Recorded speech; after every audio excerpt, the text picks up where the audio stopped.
जैसे इनविटेशन है, follow up है, क्लोजिंग स्किल है ना।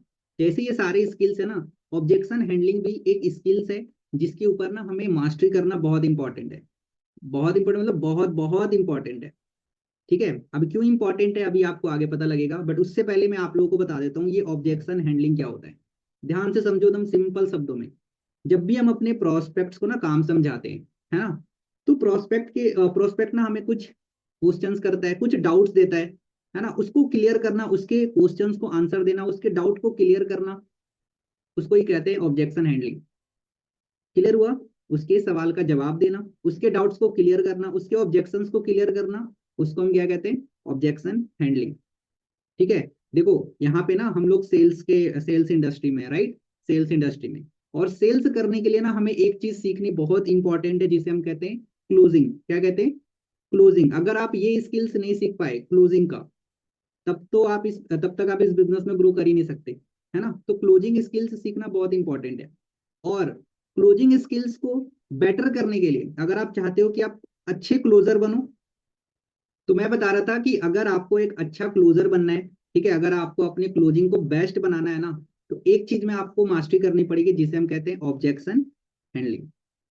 अगर आप ऑब्जेक्शन हैंडल करना नहीं सीखे ना, तो आप कभी भी एक अच्छा क्लोजर नहीं बन पाओगे, कभी भी आप एक अच्छा क्लोजिंग मास्टर नहीं बन पाओगे। तो आप सारे लोग क्लोजिंग मास्टर बनना चाहते हो ना? बनना, हेलो, बनना चाहते हो? बताओ, रेजेंट करो। कमरे कैमरे में ऐसे से कर दो ना, मुझे दिख जाएगा। बहुत बढ़िया। सीखनी ही पड़ेगी, कोई ऑप्शन ही नहीं है। बिना सीखे कोई चारा ही नहीं है ना। इस बिजनेस में चार पांच स्किल्स है जिसको अगर आपने अच्छे से मास्टर कर लिया, तो आपको कभी कोई दिक्कत नहीं आएगी। क्लियर है? चलो आगे बढ़ते हैं। अब देखो ये ऑब्जेक्शंस को एक चीज समझो, जब भी कोई प्रोस्पेक्ट ना हमें ऑब्जेक्शंस देता है, तो इसका मतलब हमें क्या लगता है कि वो प्रोस्पेक्ट ना इंटरेस्टेड शायद नहीं है। बट ऐसा नहीं है बिल्कुल भी। अगर हमें प्रोस्पेक्ट ऑब्जेक्शंस दे रहा है, दैट मीन्स वो ज्वाइन करना चाहता है। मैंने क्या बोला? इसको आप अपने फॉर्म में लिख लेना, अगर कोई प्रोस्पेक्ट ऑब्जेक्शंस दे रहा है, इसका मतलब क्या है कि वो ज्वाइन करना चाहता है। ठीक है। लेकिन अगर कोई ऑब्जेक्शन ही नहीं दे रहा, इसका मतलब क्या है? वो सारा डे वन देखा, डे टू देखा, डे थ्री देखा, लेकिन वो कोई ऑब्जेक्शन दे ही नहीं रहा। इसका मतलब पता है क्या है? उसको कुछ समझ में ही नहीं आया। उसको कुछ समझ में ही नहीं आया। तो हमें हमेशा ये सोचना चाहिए कि आपका प्रोस्पेक्ट आपको ऑब्जेक्शंस दे। अगर कोई ऑब्जेक्शंस नहीं दे रहा है, इसका मतलब उसको कुछ धंसा ही नहीं। ना डे वन में कुछ समझ आया, ना डे टू में कुछ समझ आया, ना डे थ्री में कुछ समझ आया। क्लियर हुआ मेरी बात? अगर कोई ऑब्जेक्शन दे रहा है, डेट मीन्स बढ़िया है वो प्रोस्पेक्ट। आपको उसके ऑब्जेक्शंस को क्लियर करना है और उसको सेटिस्फाई करना है। अगर आपने उसको सेटिस्फाई कर दिया, वो ज्वाइन कर लेगा। लेकिन जब हम अपने प्रोस्पेक्ट के ऑब्जेक्शंस को ना क्लियर नहीं कर पाते, उसको हम सेटिस्फाई नहीं कर पाते ना, तो वो ऑब्जेक्शंस कन्वर्ट होती है रिजेक्शन में। क्या होती है? वो ऑब्जेक्शंस रिजेक्शंस में कन्वर्ट हो जाता है। मेरी बात समझ आई? आपने देखा होगा बहुत सारे आपके प्रोस्पेक्ट मना कर जाते हैं ना, है ना, मना करते हैं ना। क्यों करते हैं? कहीं ना कहीं आपने उसके माइंड में जो डाउट है, उसका जो क्वेश्चन है, उसके जो ऑब्जेक्शन है, आपने उसको क्लियर नहीं किया, इसीलिए वो मना कर दिया। सिंपल। और दूसरा कोई रीजन नहीं होता। ठीक है, समझ आया मेरी बात? तो आप ना ऑब्जेक्शन से कर लो प्यार। क्या कर लो? प्यार कर लो, बिल्कुल। जब आपको कोई ऑब्जेक्शन देता है ना, तो आप उसको हैंडल करने की कोशिश करो। आपका ना कॉन्फिडेंस बढ़ेगा इस चीज से। क्लियर हुआ? अब हम बात करते हैं कि ये जो ऑब्जेक्शंस प्रोस्पेक्ट हमें देता है, क्यों देता है? आपके माइंड में चलता होगा क्या रीजन है। चार पांच रीजन है, बेसिक रीजन। सबसे पहली चीज, नो ट्रस्ट। No trust. उसको ना ट्रस्ट नहीं हुआ, या तो कंपनी के ऊपर, या आपके ऊपर, है ना, या फिर सिस्टम के ऊपर, या फिर उसको अपने ऊपर ही ट्रस्ट नहीं है। समझ आया? इसीलिए वो ऑब्जेक्शन देता है, क्योंकि इसको ट्रस्ट नहीं हुआ। ऑब्जेक्शंस लोग इसलिए देता पता है, क्योंकि वो ना कहीं डायरेक्टली वो ना नहीं बोल पाता है, इसीलिए वो ऑब्जेक्शंस के थ्रू ना हमें ना बोल रहा होता है। जैसे मान के चलो, पापा मना कर रहे हैं, है ना, या फिर मम्मी मना कर रही है, हम मेरे एग्जाम चल रहे हैं, ये कोई ऑब्जेक्शन दे रहा है, डेट मीन्स ये कोई ऑब्जेक्शन नहीं है, वो बस आपको मना कर रहा है। वो डायरेक्टली मना नहीं कर पाता इसीलिए। मेरी बात समझ आई? वो डायरेक्टली आपको मना नहीं कर पाता, इसलिए वो किसका इस्तेमाल करता है? ऑब्जेक्शंस का। है ना, कि मेरे एग्जाम चल रहे हैं, 2 महीने बाद करेंगे। बहुत सारे ऑब्जेक्शंस होते हैं। मेरी बात समझ आई? इसके पीछे का साइकोलॉजी समझो। अगर आप ये चीज समझ जाओगे ना, तो आप अच्छे से किसी को भी क्लोज कर पाओगे। हम कैसे लोगों को क्लोज कर पाते हैं? क्या रीजन है? हमें पता है ना उसके बैक ऑफ द माइंड क्या चल रहा होता है, तो हम उसको क्लियर करते हैं अच्छे से। समझ आया? पहला रीजन मैंने क्या बताया, नो ट्रस्ट। तो आपको किस चीज के ऊपर ट्रस्ट, काम किस पे करना है, ट्रस्ट जीतना है। उसको कंपनी के ऊपर अच्छे से ट्रस्ट होना चाहिए, आपके ऊपर ट्रस्ट होना चाहिए। और आपके ऊपर ट्रस्ट तभी होगा जब आप उससे एज अ फ्रेंडली काम समझाओगे, बहुत ज्यादा प्रोफेशनल तरीके से नहीं, एज अ फ्रेंड बनकर आप उसको काम समझाओ। उसको नहीं लगना चाहिए कि वो एक बहुत बड़े आदमी से बात कर रहा है, उसको लगना चाहिए तो फ्रेंड है जस्ट। अगर आपने ये फीलिंग करवा दिया ना, कहीं नहीं जा रहा, वो ज्वाइन करेगा आपके साथ। एक अच्छी फीलिंग ही इंसान को ज्वाइन करवाता है। आप खुद से सोचो ना, आप अपने ऊपर एग्जाम्पल लेके देखोगे ना, तो आपको पता चलेगा आपने क्यों ज्वाइन किया था। एक अच्छी फीलिंग कि हाँ, अगर मैं इस पर्सन के साथ जुड़ रही हूँ या जुड़ रहा हूँ, पक्का ये मेरी हेल्प करेगा। ये रीजन है ना। बताओ यहाँ पे जितने लोगों ने भी करा है 2CC, मैंने भी करा था ना, तो एक अच्छी फीलिंग की वजह से ही किया था। समझ आ गया ना? तो इस चीज को पकड़ो, सिर्फ इस पे मत लगे रहो। मतलब इनविटेशन, फॉलो अप वगैरह ये सब मैटर करता है, लेकिन उससे भी ज्यादा मैटर ये सारी चीजें करती है कि आप अपने प्रोस्पेक्ट का दिल जीत पाए या नहीं जीत पाए। आपने मतलब पॉइंट टू पॉइंट आपने सब कुछ बात कर लिया, फॉलो अप, लेकिन आपने ना ट्रस्ट, मतलब ट्रस्ट आप नहीं जीत पाए, तो कोई फायदा नहीं है ऐसे फॉलो अप का, ऐसे क्लोजिंग का, ऐसे इन्विटेशन का। कोई फायदा नहीं है, नहीं करेगा ज्वाइन। समझ आया? दूसरी चीज, निगेटिव थिंकिंग। प्रोस्पेक्ट आपको ऑब्जेक्शंस क्यों देता है, क्यों मना करता है? निगेटिव थिंकिंग की वजह से। निगेटिव थिंकिंग क्या, उसके माइंड में चल रहा होता है, यार अगर मैं ज्वाइन करूंगा कहीं मेरे पैसे डूब तो नहीं जाएंगे, कहीं ये मेरे पैसा लेके भाग तो नहीं जाएगा, मैं कर पाऊंगा या नहीं कर पाऊंगा। ये निगेटिव थिंकिंग उसके माइंड में चलता है, जिसकी वजह से ना वो डिसीजन नहीं ले पाता और वो ऑब्जेक्शंस देता है, दिस डेट जो भी, एक्सेट्रा एक्सेट्रा। समझ आया? Negative thinking. तो आपको हमेशा याद रखना, जब भी आप डे 1 से डे 3 के बीच आपको एक काम करना है, आपको उसके माइंड में जो भी निगेटिव थिंकिंग है ना, उसको दूर करना है, बातों बातों में। कैसे? बातों बातों में आपको उसके निगेटिविटी को दूर करना पड़ेगा। मैंने बता दिया क्या क्या निगेटिविटी आती है, मैं कर पाऊंगा नहीं कर पाऊंगा, कहीं मेरे पैसे डूब तो नहीं जाएंगे, है ना, ये मेरा पैसा लेकर कहीं भाग तो नहीं जाएगा। क्लियर हुआ? ये 2-4 क्वेश्चंस होते हैं जो प्रोस्पेक्ट के माइंड में चल रहा होता है, उसको आपको बातों बातों में क्लियर करना पड़ेगा। वो खुद से नहीं बताएगा, नहीं बताएगा वो खुद से, लेकिन उसके माइंड में चलता है, तो आपको खुद से क्लियर करना पड़ेगा। जैसे मान लो आप फॉलो अप ले रहे हो, तो आप उसको उसको बोल सकते हो कि पता है, जब मैंने इस काम को देखा था ना, तो मेरे को ना अपने ऊपर ट्रस्ट नहीं था कि मैं यार इस काम को कर भी पाऊंगा या नहीं कर पाऊंगा, बिल्कुल ही मेरे को ट्रस्ट नहीं था। लेकिन बाद में मेरे को समझ आया कि नहीं, इस काम को मैं कर सकती हूँ। मतलब अपने ऊपर लेकर उसके सारे जो भी बैक ऑफ द माइंड उसका चल रहा होता है ना निगेटिव थिंकिंग, उसको दूर करना है। अब जैसे मान के चलो, आप जब क्लोजिंग करोगे, है ना, पैसे की बात, तो आप उस टाइम वहां बता सकते हो, पता है, जब मैं इस काम को स्टार्ट कर रही थी ना, तो मेरे माइंड में भी ये चीज चल रहा था कि यार कहीं मेरे पैसे लेके ये लोग भाग तो नहीं जाएंगे, कहीं मेरा पैसा डूब तो नहीं जाएगा, मेरे माइंड में भी चल रहा था। लेकिन ऐसा कुछ नहीं हुआ। समझ आया? ऐसे करके आपको क्लियर करना होता है। हेलो, समझ आ रही मेरी बात? इस चीज पे काम करना है। ठीक है। नेक्स्ट, पहला बताया नो ट्रस्ट, ट्रस्ट इशू की वजह से वो ऑब्जेक्शन देता है। दूसरा, निगेटिव थिंकिंग की वजह से। एंड तीसरा, तीसरा लिखो, fear of failure. Fear of failure, इसका मतलब समझ आ रहा है ना? उसको एक डर होता है यार कि चलो मैं कर भी लेता हूँ, अगर मैं नहीं कर पाया तो, अगर मेरे से नहीं हुआ तो, उसको फेल होने का डर ज्यादा लगता है। स्टार्ट करने में उसको कोई दिक्कत नहीं, लेकिन एक सबसे बड़ी चीज होती है फियर ऑफ फेलियर, जिसकी वजह से ना इंसान डिसीजन नहीं ले पाता। यार मैं कर भी पाऊंगा नहीं कर पाऊंगा, कहीं मैं फेल हो गया तो, कहीं मेरे से नहीं हुआ तो। और ये चीज कैसे दूर किया था पता है? एक चीज आती है जिसे हम कहते हैं पर्सनल एश्योरेंस, कहीं साइड में लिख लो। अगर आपको इस चीज को क्लियर करना है, उसके डर को दूर करना है, तो इसके लिए आपको अपना पर्सनल सपोर्ट उसको दिखाना पड़ता है, जिसे हम पर्सनल सपोर्ट या फिर पर्सनल एश्योरेंस कहते हैं। समझ आया क्या? पर्सनल एश्योरेंस समझ आती है? 2-3 लाइन में बता देता हूँ। I will support you, I will guide you, I will help you. समझ आ गया? ये एक लाइन है, आप इसको हमेशा यूज कर सकते हो। आप स्टार्ट करो, हम आपके साथ हैं, है ना, हम आपकी पूरी हेल्प करेंगे इस बिजनेस में ग्रो करने में, डोंट वरी। आप इस बिजनेस में जो भी चीज सोच कर आए हो ना, है ना, ये सारी चीजें यहाँ से बिल्कुल पॉसिबल होगा, हम दोनों मिलकर करेंगे। समझ आया? जब आप बात करते हो ना हम दोनों मिलकर करेंगे, तो वो नेक्स्ट लेवल की फीलिंग जग आती है इंसान के अंदर में। हम दोनों मिलकर करेंगे, डोंट वरी। और इस चीज का आप हमेशा इस्तेमाल किया करो, हमेशा। देखो, नेटवर्क मार्केटिंग ना शब्दों का गेम है। मैंने क्या बताया? शब्दों का गेम है। अगर आप नेटवर्क मार्केटिंग के शब्द सीख गए ना बोलना, तो फिर आप कुछ भी कर लोगे। एक दिन में भी 2CD करा सकते हो, एक दिन में। मेरी बात समझ आया?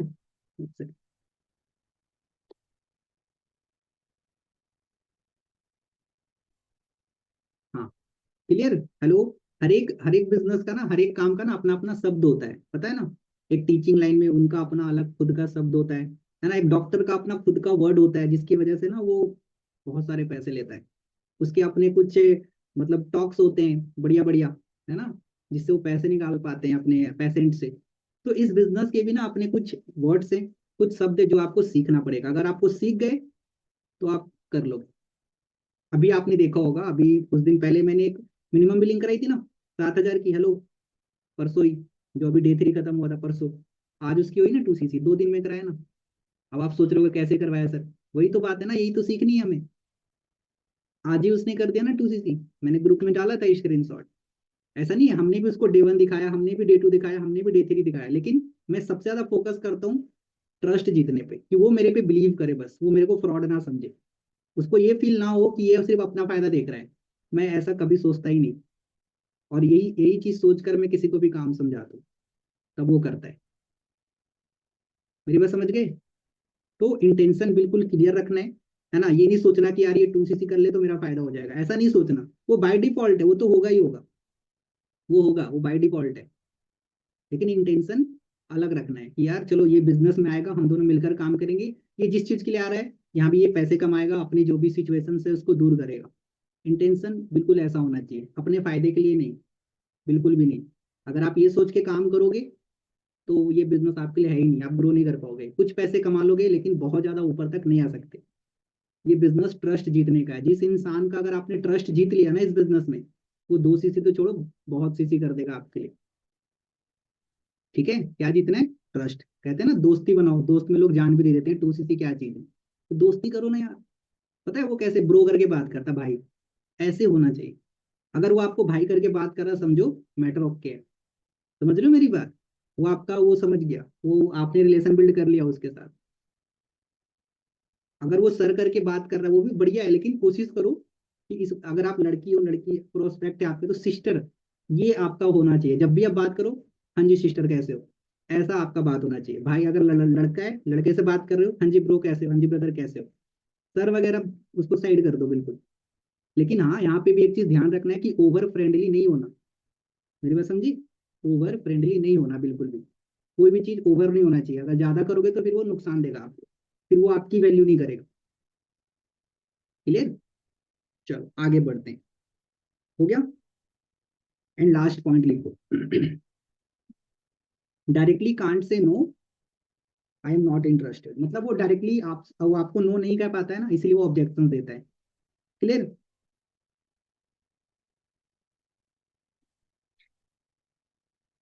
समझ आया रीजन? अब क्लियर हुआ? चलो अब बात करते हैं आगे। अभी बताऊंगा कि इस ऑब्जेक्शंस को हैंडल कैसे करते हैं। उससे पहले ना कुछ क्या क्या ऑब्जेक्शंस होते हैं वो जान लो। ठीक है? देखो, दो तरह के ऑब्जेक्शंस आएंगे आपको। कितनी तरह की? दो तरह के ऑब्जेक्शंस। एक ऑब्जेक्शंस होता है जिसे मैं कहता हूं अपने लैंग्वेज में वैलिड ऑब्जेक्शंस। क्या? Valid objections. दूसरा एक ऑब्जेक्शन होता है जिसे मैं कहता हूं इनवैलिड ऑब्जेक्शन। अब वैलिड वैलिड ऑब्जेक्शंस का मतलब क्या? वैलिड ऑब्जेक्शंस वो ऑब्जेक्शंस होता है जिसमें प्रोस्पेक्ट आपसे हेल्प मांग रहा होता है कि भाई मेरा ये क्वेश्चन है, इसको आप क्लियर करो। जैसे भाई मेरे को ना जैसे मान के चलो बोलता प्रोडक्ट्स महंगे हैं, है ना? या फिर बोलता कंपनी भाग गई तो ये सब वैलिड ऑब्जेक्शन है, जिसका आपको आंसर करना पड़ेगा। ये कोई ऑब्जेक्शन वो वाला नहीं है, मना करने वाला ऑब्जेक्शन नहीं है ये। हेलो। ये मना करने वाला ऑब्जेक्शन नहीं है, ये वैलिड ऑब्जेक्शन है। इसका आपको आंसर करना पड़ेगा। पहला, कंपनी भाग गई तो ये वैलिड ऑब्जेक्शन है। दूसरा लिखो, बंदे जोड़ने वाला काम तो नहीं है ना? तीसरा, तुमने कितना कमा लिया। ये सब वैलिड ऑब्जेक्शन है, आपको इसका आंसर करना पड़ेगा बिल्कुल। ये मना करने के लिए प्रोस्पेक्ट नहीं दे रहा। ठीक है? अब इनवैलिड ऑब्जेक्शन कौन सा ऑब्जेक्शन होता है? इनवैलिड ऑब्जेक्शन वो ऑब्जेक्शन होता है जिसमें इंसान मतलब प्रोस्पेक्ट वो बहाना दे रहा होता है। क्या दे रहा होता है? बहाना। समझ गए? लिख लो, अपने लैंग्वेज में लिख लो। जो नो बोलने में ना वो उसको शर्म आती है ना, जो बहाने बना रहा होता है ना, उसको कहते हैं इनवैलिड ऑब्जेक्शन। लेकिन इनवैलिड ऑब्जेक्शन की एक अच्छी बात पता है क्या है? अगर आपने उसको पॉजिटिव कर दिया, जो वो क्वेश्चन कर रहा है, अगर आपने उसको उस चीज के लिए पॉजिटिव कर दिया, अगर आपने उसको सेटिस्फाई कर दिया ना, तो वो ज्वाइन कर लेगा आपके साथ। समझ गए? अब इसमें कौन कौन से ऑब्जेक्शन होते हैं लिख लो। एक होता है पैसा नहीं है, सबसे बड़ा ऑब्जेक्शन तो आज हमेशा ही है, पहले भी था, आज भी और आगे भी रहेगा। क्या? पैसा नहीं है।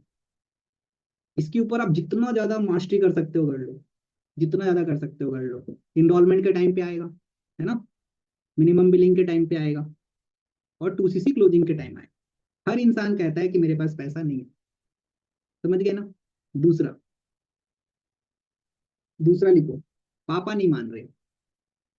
ठीक है, पापा नहीं मान रहे, ये तो सबसे खतरनाक ऑब्जेक्शन है। कभी पापा मम्मी से नहीं पूछते लोग, झूठ बोलता है ना। चलो नेक्स्ट, कुछ महीने के बाद करूंगा, है ना, उसके बाद मेरा पैसा आप लगा दो, मैं बाद में दे दूंगा, है ना। एंड और भी बहुत सारे आते हैं, जैसे मेरे रिलेटिव्स में किसी ने किया था, भैया ने किया था, पापा ने किया था, चाचा ने किया था। ये सब इनवैलिड ऑब्जेक्शन है, कोई मतलब नहीं है इसका, ये कोई ऑब्जेक्शन है ही नहीं। समझ में आया? पैसा नहीं है, समय नहीं है, ये सब कोई ऑब्जेक्शन ही नहीं है, ये सब एक बहाना है। क्या है? बहाना। हाँ, 1-2% ऐसा हो सकता है जिसमें अगर कोई प्रोस्पेक्ट बोलता है पैसे नहीं है, वो जेन्युइन है, लेकिन 95 नहीं 99% केस में हर एक इंसान के पास पैसे होते हैं। अगर नहीं होते तो वो अरेंज कर सकता है। हेलो, कोई आज के डेट में इतना भी गरीब नहीं है। पहले ना देखो, आप लोग पहले खुद अपने माइंड को क्लियर करो, तभी आप किसी से ना पैसे निकलवा पाओगे, नहीं तो नहीं निकलवा पाओगे। पहले खुद अपने आप को क्लियर करो कि यार हर एक इंसान के पास पैसा है। अगर नहीं होता तो आज वो 20-25 हजार का मोबाइल फोन कैसे चला रहे हैं? बताओ ना, बताओ, सोचने वाली बात है। अगर कोई बोलता है मेरे पास 1,000 भी नहीं है, कैसे मान सकते हैं कि नहीं है? कैसे वो चला रहा है 15-20-25 हजार का मोबाइल फोन, हर महीने रिचार्ज कैसे करवा रहा है? ये सोचने वाली बात है ना। पहले खुद क्लियर करो, पहले खुद को अपने अंदर से कॉन्फिडेंस लाओ, हर एक इंसान के पास पैसा है, ये सोचो हमेशा, है ना। एक चीज याद रखना, जो जो करने वाला पर्सन होता है ना, वो बोलेगा सर अभी पैसा नहीं है, लेकिन आप कल तक अरेंज कर लो। लेकिन जो बिल्कुल ये बोल रहा है कि मेरे पास है ही नहीं, हो ही नहीं सकता, मैं दुनिया का सबसे बड़ा गरीब हूँ, वो झूठ बोल रहा है। समझ गए ना? मतलब इसके पीछे का रीजन क्या है? पैसा नहीं है, ऑब्जेक्शन है, ट्रस्ट नहीं होगा, निगेटिव थिंकिंग होगा। इस पे बात करने का है अब आपको। उससे पूछो अच्छा बताओ मतलब क्या रीजन है, मतलब चलो पैसे नहीं, मतलब कोई डाउट या क्वेश्चन है, कुछ आपको ऐसा है तो आप मेरे से बता सकते हो। समझ गए ना? ऐसा क्लियर हुआ? सबसे पहले आपको खुद क्लियर करना है इस चीज को कि हर एक प्रोस्पेक्ट के पास पैसा है। यहाँ पे ना अभी देखो, एक पूछता हूँ, अनिशा यहाँ पे कहाँ गई? हाँ, देखो, अनिशा आपको मेरी आवाज आ रही है? यस सर, आ रही है आपकी आवाज। आपकी जो अभी प्रोस्पेक्ट थी, क्या नाम था, हेमावती राइट? हे, है यस ना? सर, हेमावती। पेमेंट नहीं कर रही थी ना, फिर कैसे किया उन्होंने? No sir. क्या सर? उन्होंने पेमेंट, वो पेमेंट नहीं कर रही थी ना, तो फिर उन्होंने कैसे किया नहीं कर 5,000 पे? सर, ये बस कुछ नहीं, उसको अर्जेंसी दिया था और वैल्यू प्रोवाइड की थी कि जो चीज आपको इतने में मिल रहा वो चीज आगे वो प्राइस बढ़ जाएगी, उसको बस फियर ऑफ लॉस दिया। ओके, अर्जेंसी और फियर ऑफ लॉसेस नहीं किया था आज उनका सर। 7K भी कंप्लीट हो गया राइट, 2,000 आज उन्होंने यस भेज, सर। हो गया ना। Yes sir. तो यही चीज है ना, आपको यही छोटी छोटी चीजें सीखनी है, हर एक बंदा क्लोज होगा पक्का। क्लियर हुआ? हेलो, समझ आ गया ना? चलो अब हम बात करते हैं कि किसी भी ऑब्जेक्शंस को इजी वे में हैंडल कैसे कर सकते हैं, है ना। इसका राइट वे क्या होता है? 2-3 स्टेप पे बस आपको उसको फॉलो करना है। ठीक है, फॉर्मेट, एक तरीके से आप कह सकते हो फॉर्मेट। सबसे पहला, जब भी कोई ऑब्जेक्शन देता है ना, तो पहले आपको ना उनके बातों से करना है एग्री। क्या करना है? एग्री, पहला पॉइंट। बातों को कट नहीं करना। अगर कोई बोल रहा है यार ये तो बंदे जोड़ने वाला काम है, नहीं आप तो झूठ बोल रहे हैं, ऐसा तो है ही नहीं। एग्री। अगर आप किसी की भी बातों को कट करोगे ना, तो उस इंसान को लगता है बुरा, और आपको वहां पे बनती है गंदी इमेज। अगर आप कुछ मेरे को सजेशन दो, है ना, आप कुछ बोलो, अगर मैं आपकी बातों को काट दूं, आप मेरे को पसंद करोगे? यार कैसा इंसान है, मेरी बातों को गलत बोल रहा है ना, आप पसंद नहीं करोगे मुझे। करोगे? कोई ऐसा है कर लेगा? नहीं। हर एक इंसान ना मतलब चाहता है कि वो जो कह रहा है ना, उसको कोई सर्टिफिकेट दे दे कि हाँ बिल्कुल तू सही बोल रहा है, तो खुश हो जाएगा, भले ही वो गलत बोल रहा है ना। तो सबसे पहले उसको एग्री करो उसकी बातों से, है ना। अगर मान लो कोई बोलता है यार कंपनी भाग गई, तो हाँ जी बिल्कुल बात तो सही है, पहले हमने उनके बातों से एग्री करना है। ठीक है, एग्री किया। उसके बाद दूसरी पॉइंट लिखो, दूसरा पॉइंट, रिलेट। रिलेट, रिलेट करो अपने आप से, या आप बिल्कुल सही बोल रहे हो। आप मान लो किसी ने बोला कि कंपनी भाग गई, तो यार बिल्कुल सही बोल रहे हो, है ना, आप बिल्कुल सही बोल रहे हो। फिर दूसरी चीज रिलेट करना है कि पता है जब मैं इस काम को समझ रहा था ना भाई, मेरे को भी यार ऐसा ही लगा था, सेम, मुझे भी ऐसा लगता है कंपनी भाग गई। तो फिर मुझे बाद में जाके पता चला कि कौन कंपनी भागती है और कौन कंपनी नहीं भागती है। तो यहाँ पे क्या हुआ, पहले हमने उनके बातों से एग्री किया, फिर मैंने अपनी बात रखी। लेकिन अगर मैं डायरेक्ट अपनी बात रखता तो दिक्कत था। समझ आया? हेलो, पहला मैंने बताया एग्री करो, दूसरी चीज मैंने बताया रिलेट करो, है ना। यार मेरे को भी ऐसा ही लगता था, है ना, कंपनी भाग गई। तो फिर मेरे सीनियर ने मेरे को बताया कि कौन सी कंपनी भागती है। वो कंपनी भागती है जिस कंपनी के पास पैसा बचता है, लेकिन फॉरएवर के पास तो बहुत कम पैसा बचता है ना, है ना, प्रॉफिट ही बहुत कम बचता है फॉरएवर के पास। आप लोगों को शायद पता नहीं है, अभी बता दूं या बाद में बताऊं? चलो पहले पॉइंट में बता देता हूँ, टाइम बचा तो वो बता दूंगा, है ना। कि आप जो 2CC करते हो, पैसा कहाँ कहाँ जाता है, कितने लोग जानना चाहते हैं? हेलो, जानना चाहते हो? चलो बताओ। ये एक मैथमेटिक्स है ना, वो भी बता दूंगा। चलो पहले ये जान लो, पहला मैंने बताया एग्री, दूसरी चीज रिलेट। रिलेट, है ना, अपने आप से रिलेट करना है। फिर लिखो point, question and answer. Question and answer, फिर उससे हमें सवाल करना है। ठीक है, कि यार आप जो ये प्रॉब्लम बता रहे हो, सच में यही प्रॉब्लम है, या फिर कोई और रीजन है, या फिर आपको ऐसा लग रहा है। जैसे मान लो कोई बोलता है कि यार मेरे पास ना पैसे नहीं है ना, तो बोलो यार चलो मैं एग्री करता हूँ आपके पास पैसे नहीं होंगे, लेकिन जब मैं इस काम को शुरू करा था ना यार, मेरे पास भी पैसे नहीं थे, लेकिन फिर भी मैंने कहीं ना कहीं से अरेंज करके शुरू किया था। तो यार आप मुझे एक चीज बताओ, थर्ड पॉइंट में क्वेश्चन कर रहा हूँ, एक चीज बताओ सच में यही रीजन है, या फिर कहीं ना कहीं आपको ऐसा लग रहा है कि अगर मैं इस काम को शुरू करूंगा तो मेरे से होगा ही नहीं होगा, कहीं मेरे साथ फ्रॉड तो नहीं हो जाएगा। आपको कुछ ऐसा लग रहा है? अगर ऐसा कुछ लग रहा है तो आप मेरे को बता सकते हो। तो ना वो प्रोस्पेक्ट आपको बताएगा, हाँ जी सर मुझे ऐसा ही लग रहा है कि यार होगा या नहीं होगा, है ना, कहीं मैं कर पाऊंगी नहीं कर पाऊंगी। तो वो ना आपको अपना जेन्युइन रीजन बताएगा। पैसे का प्रॉब्लम वो साइड हो जाएगा, और उसका जो एक्चुअल में जो रीजन होगा वो फिर बताएगा वो प्रोस्पेक्ट आपको। फिर आपको उसका सॉल्यूशन देना है। कि हाँ, जैसे मान लो बोला सर मुझे ना बिलीव नहीं हो रहा, मैं कर पाऊंगा नहीं कर पाऊंगा, ऐसा। फिर उसको बताओ क्यों नहीं हो पाएगा, फिर आपको इसका आंसर देना है। यहाँ पे जितने लोग भी काम करके पैसे कमा रहे हो, एलियन थोड़ी है, दूसरे ग्रह से थोड़ी आए, सब तो इसी ग्रह से है ना। बताओ, जब इतने सारे लोग कर सकते हो तो आप भी कर सकते हो ना। अपने आप को इतना कमजोर क्यों समझते हो कि आप नहीं कर सकते? देखो मैंने क्या बोला, ऐसे ऐसे लाइन आपको सीखना पड़ेगा, उसको लगना चाहिए कि हाँ मतलब अपने बारे में गलत क्यों सोच रहे हो। अगर आप अपने बारे में ही उल्टा सोचोगे, नेगेटिव सोचोगे, तब तो आप लाइफ में कुछ भी नहीं कर पाओगे ना। पॉजिटिव सोचो, उसको बताओ ये सारी चीजें, तब जाके ना वो डिसीजन लेता है। इतना आसानी से कोई डिसीजन नहीं लेता। क्लियर हुआ? एंड लास्ट, आपने सवाल किया, and last fourth number points, personal assurance. अब आपको लास्ट में देना पर्सनल एश्योरेंस। जैसे मान लो उसने बोला नहीं मैं तो सर मुझे लग रहा है कि मैं नहीं कर पाऊंगा, तो आपने इसका आंसर दिया कि आप क्यों नहीं कर पाओगे। डेफिनेटली आप कर सकते हो, आप पैसे अरेंज करो। ठीक है, मैं आपके साथ हूँ, मैं आपकी पूरी हेल्प करूंगा। अब आ गया मैं चौथे पॉइंट पे, पर्सनल इंश्योरेंस देने पे, है ना, कि आप करो हम आपके साथ है, हमारे सीनियर आपके साथ है, हमारा सिस्टम आपके साथ है, आप कर सकते हो डेफिनेटली। आप स्टार्ट करो। समझ आया ये 4 पॉइंट? हेलो, बहुत सिंपल है, आप मतलब कॉम्प्लेक्स नहीं है, बहुत सिंपल है अगर आप करोगे तो। क्लियर? हेलो, समझ आ गया? इस तरीके से आपको ऑब्जेक्शंस को हैंडल करना है, चाहे वो कोई भी ऑब्जेक्शन हो, इनविटेशन के टाइम पे हो, या फिर देखो दो ही टाइम पे आएगा। एक तो आपका इनविटेशन के टाइम पे, और एक दूसरा डे 3 के बाद। ठीक है, उससे पहले जो ऑब्जेक्शंस होते हैं वो आपको खुद से क्लियर करना पड़ता है। डे 3 से डे 1 से डे 3 के बीच में जो प्रोस्पेक्ट के माइंड में ऑब्जेक्शन चलता है ना, उसको खुद से क्लियर करना होता है। लेकिन डे 3 के बाद प्रोस्पेक्ट रियल ऑब्जेक्शन देता है, लेकिन बीच में आपको खुद से उसके ऑब्जेक्शन को क्लियर करना पड़ता है ना। होगा ही नहीं होगा, मैं कर पाऊंगा नहीं कर पाऊंगा, कहीं मेरे साथ फ्रॉड तो नहीं हो जाएगा, कंपनी भाग तो नहीं जाएगी, एक्सेट्रा एक्सेट्रा। ये सब आपको खुद से क्लियर करना पड़ेगा, अपने ऊपर लेकर। यही तरीका है। ज्यादा टफ तो नहीं बता दिया? हल्का लग रहा है ना? कोई बात नहीं, समझ आ जाएगा। नोट्स बनाया ना सबने, नोट्स? बढ़िया।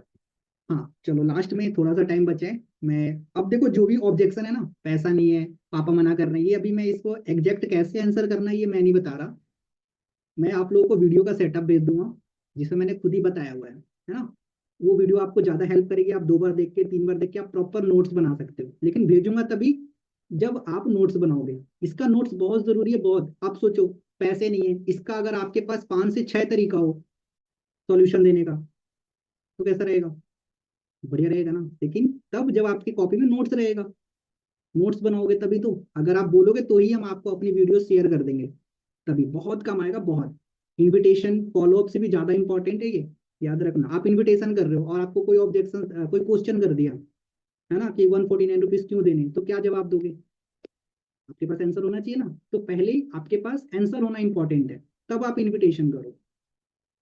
ठीक है, मैं भेज दूंगा, लेकिन देखो मैं भेजने का तो भेज दूंगा, बट आप देखते ही नहीं, इग्नोर करते हो। नुकसान फिर आपका ही होता है। बाद में बोलते हो सर इनरोलमेंट नहीं आ रही, मिनिमम बिलिंग नहीं आ रहा, तो फिर हम क्या करेंगे?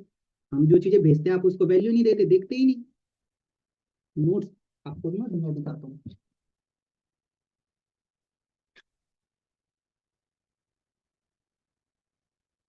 तो ये ना मेरे नोटबुक है, दिख रहा है आपको? तो ना मैं प्रॉपर, आपको दिखेगा तो नहीं, आपको दिख रहा होगा तो देखो, इसमें ना मैंने पूरा नोट्स बनाए, पूरा।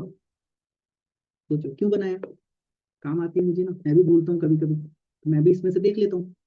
हर एक चीजों की नोट्स जो भी मैं मीटिंग में बताता हूँ ना, हर एक चीजों का नोट्स इस डायरी में है। हर एक चीजों का नोट्स, जितनी मैंने यूट्यूब वीडियोस बना रखे हैं ना, उसके भी नोट्स है मेरे इस डायरी में। सोचो कितनी काम की चीजें हैं। तो नोट्स बहुत इंपॉर्टेंट है बनाना यार, बहुत। आपने 10th में 12th में बनाया ना नोट्स, एक छोटी सी एग्जाम पास करने के लिए, बताओ ना। यहाँ तो बहुत सारे लेवल पास आउट करने हैं भाई, तो क्यों नहीं बनाने नोट्स, बताओ। 10, 20, 15 हजार, 30 हजार की नौकरी करने के लिए हम लोग कई नोट्स बनाते हैं बचपन से। यहाँ पर तो उससे ज्यादा कमाना है ना, तो सोचो कितने नोट्स बनाने पड़ेंगे। इसको भी ना आप वैसे ही समझो, एक कॉलेज स्कूल की तरह कि जो ट्रेनिंग होती है, आपकी क्लासेज है, आपको नोट्स बनाने हैं। समझ आया मेरी बात? क्लियर? चलो, कितना टाइम बच रहा है मेरे पास? 2 मिनट। चलो मैं जल्दी से बता देता हूँ। देखो, बोलते ना कंपनी कौन भागती है? वो कंपनी भागती है जिसके पास ना पैसा ज्यादा बचता है। जो हम प्रोडक्ट्स को परचेज करते हैं, 70% पैसा ना कंपनी डिस्ट्रीब्यूट करती है, समझ गए? उसमें से भी जो 30% पैसा होता है ना, उसमें से भी 20% पैसा, 30% में से 20% जो पैसा कंपनी को प्रोडक्ट्स बनाने में चले जाते हैं। इसमें प्रोडक्ट्स बनाने में, उसमें भी तो पैसे लगेंगे ना, प्रोडक्ट्स बनाने में नहीं लगेंगे? मैन्युफैक्चरिंग कॉस्ट 20% उसमें चला जाता है। जैसे मान के चलो आपने 2cc करा, उसमें से 70% लगभग 21 हजार रुपए वो डिस्ट्रीब्यूट हो गए।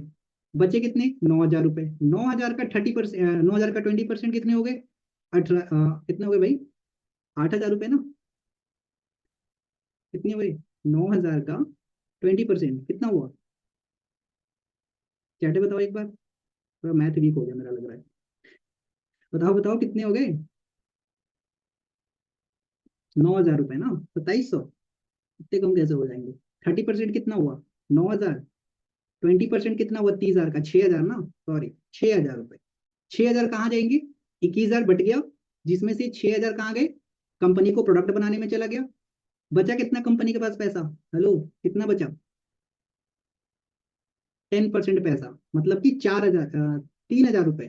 3 हजार में से भी इतने सारे जो ऑफिसेज हैं कंपनी के, खुद के ऑफिस है ना हर एक स्टेट में, उसको मेंटेन करने का कॉस्ट, उसके स्टाफ को पैसा देना।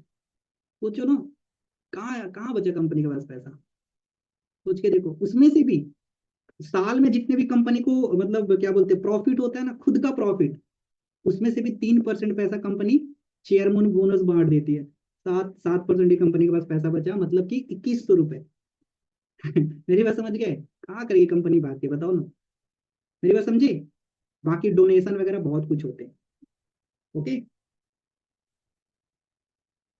मैं स्टोरी बनाना भूल गया था, जल्दी से बना लेता हूँ। ओके, समझ आ गया? चलो फिर मिलते हैं नेक्स्ट मीटिंग में। Bye bye. जो वीडियोस भेजूंगा नोट्स बना लेना, ठीक है? चलो बाय बाय, फिर मिलते हैं नेक्स्ट मीटिंग में।